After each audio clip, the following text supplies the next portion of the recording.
Hello viewers, Joe's HVAC Piano Fishing and Rail Fan Productions, and today we are bringing you a historical production up here on the Delaware, Lackawanna, and Western Clark Summit Hallstead cutoff. Before we get into the video, I do have a disclaimer, and this is regarding comments. So if you guys are leaving inappropriate comments in the comments box, they will be removed and you will be blocked from my channel, so you will not be able to comment on videos.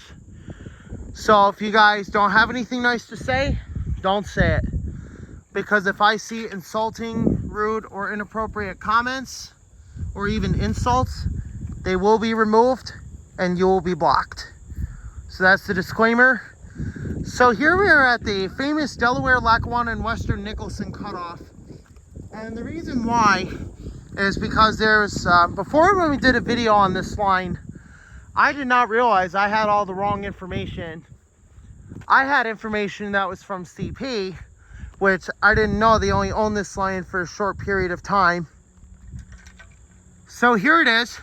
This is the Delaware, Lackawanna, and Western Nicholson cutoff in 2023. The line is still here 111 years later. So this line was built by the DL&W in order to serve passenger trains, but also to decrease the distance travel required, or the travel distance required, along with the time. And this line allowed trains to run much faster. So the DL&W Nicholson cutoff was built because the Delaware, Lackawanna, and Western Railroad needed to decrease travel time on their trains, and also they needed to build a line that had curves that weren't so sharp, but also less of them, with more straight stretches of track. So in 1912, the Delaware, Lackawanna, and Western Railroad started building this line out of Scranton, I think, because Steamtown National Historic Site is what this connects to, down at I think milepost 134, if I remember correctly, the DL&W mile markers. So we are up here at Delaware, Lackawanna, and Western milepost 144, which is Dalton, PA. This is where the old station was.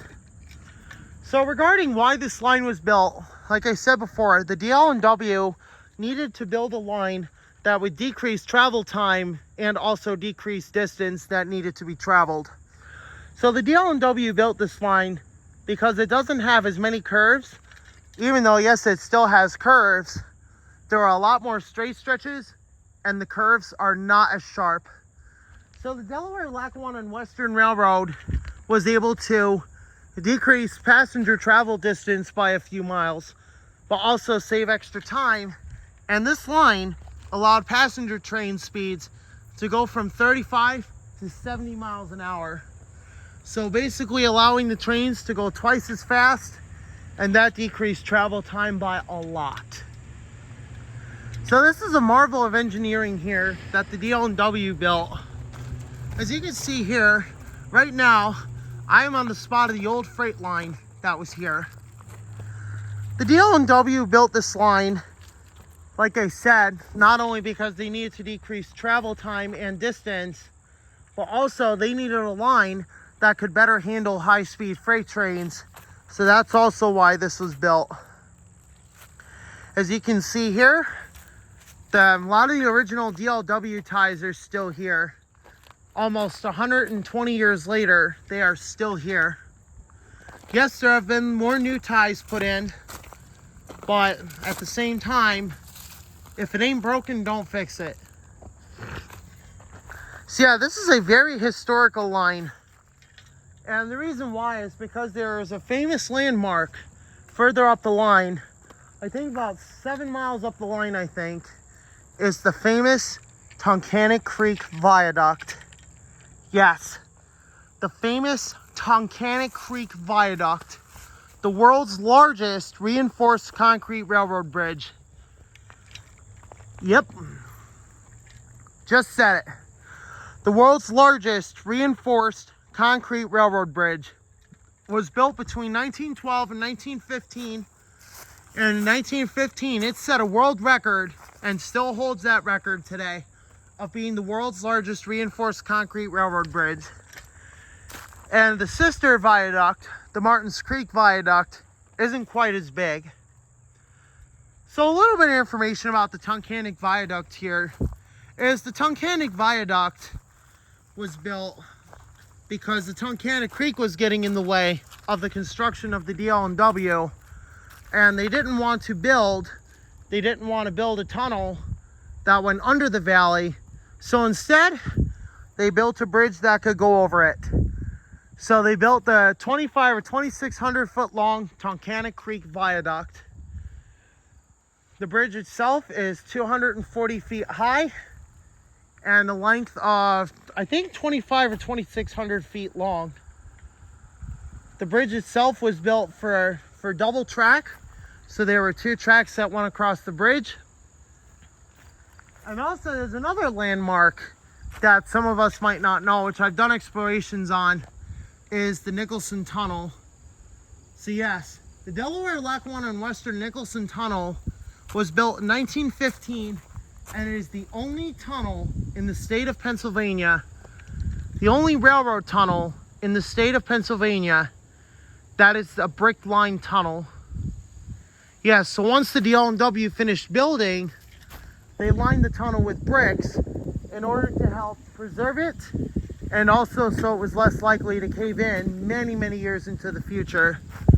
So the Delaware, Lackawanna, and Western Nicholson Tunnel is just a prime marvel of engineering.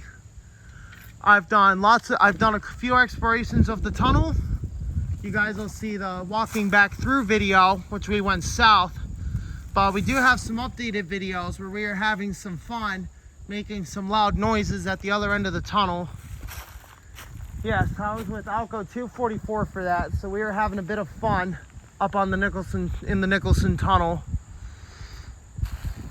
So yeah, now we're gonna go ahead into where I'm at now, which was Delaware, Lackawanna, and Western milepost 144. Unfortunately, the milepost is not here anymore, but there are a handful of them left scattered along the line. So here we are at the old Dalton station, which was built in 1914. As you can see here, I'm giving you a little bit of a better view. And yes, it's fall, so sorry about the leaves falling. Anyway, as you can see here, right here, yes, I got the Franken fan. Right here was the old Dalton station. And that reason being, because the Phoebe snow ran along this line, as I said earlier in the video. So the Dalton station started to decay over time, and it came up to the 1980s that the station was torn down because it was caving in on itself. It couldn't be saved, so the only thing left to do was just to tear it down. Now the good news is the old foundation is still left, and there are remnants of either a storage or loading track. I'd have to look again, but we are going to go ahead and bring you to the old foundation that's left. Here's track view north, track view south.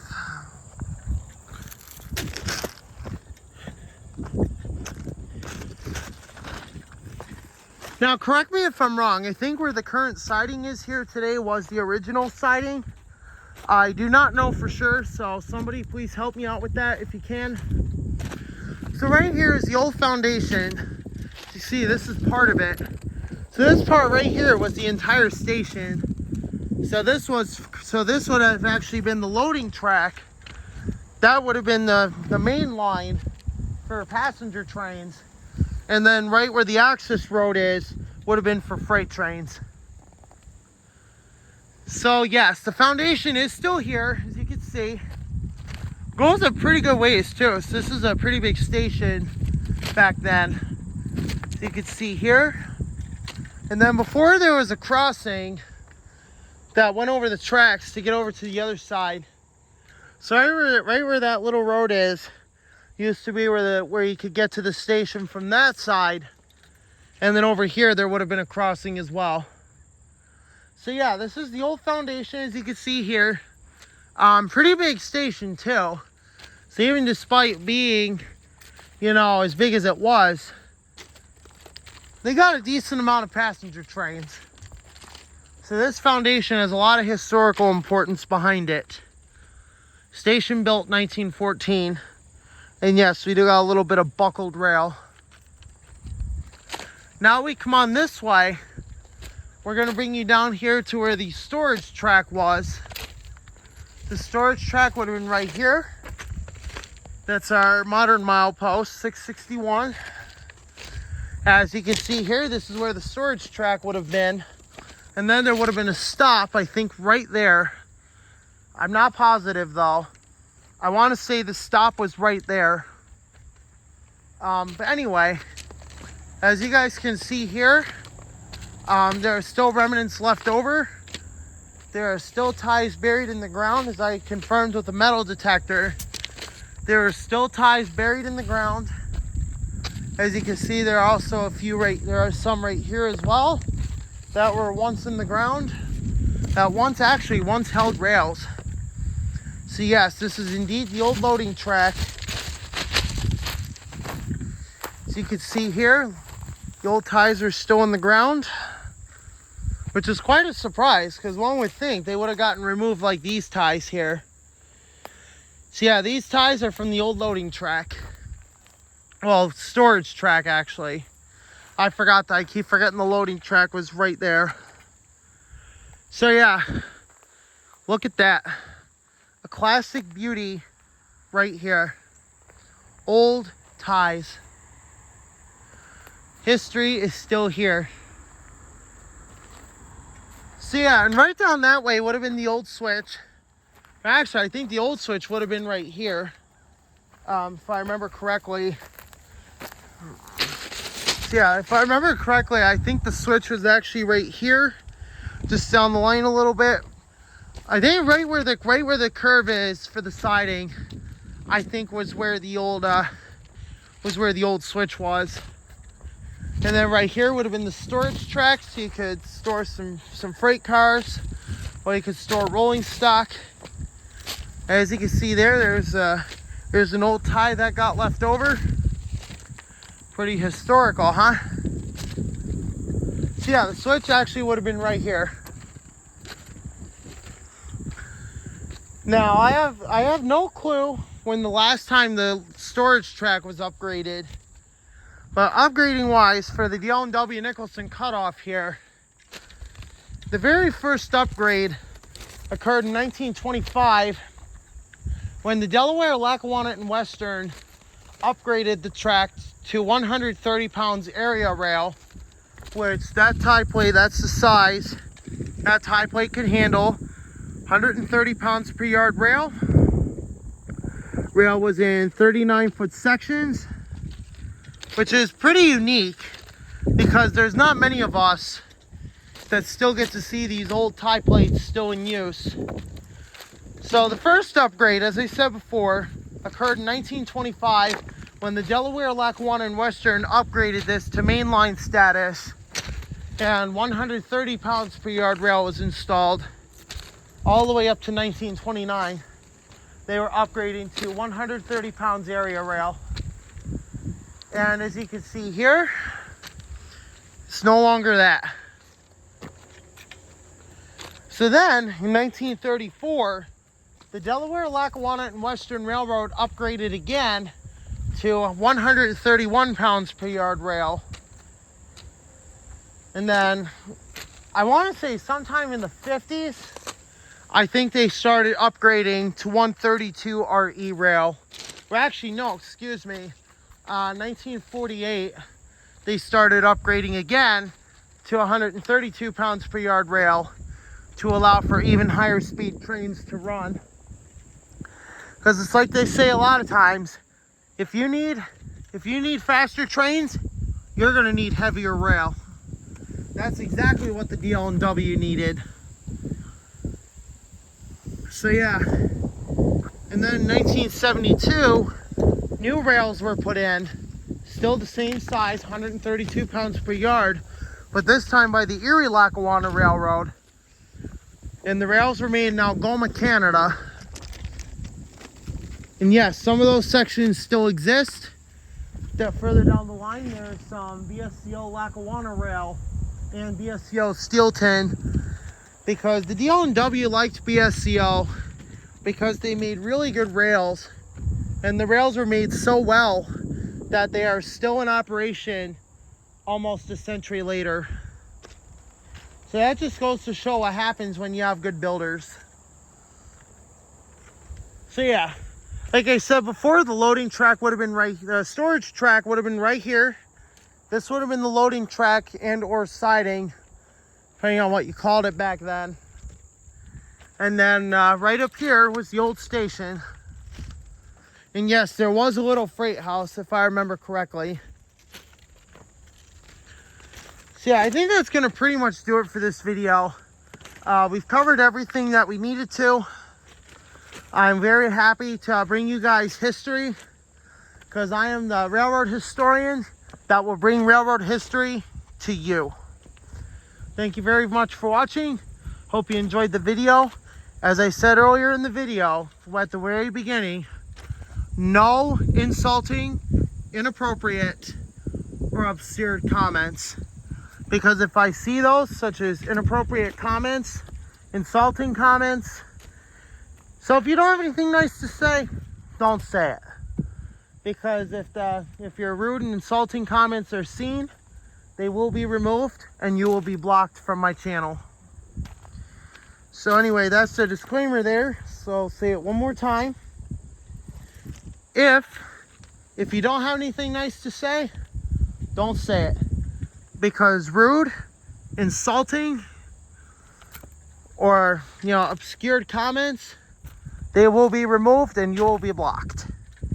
Thanks for watching. Hope you enjoyed the video, and we'll see you for the next train when it comes.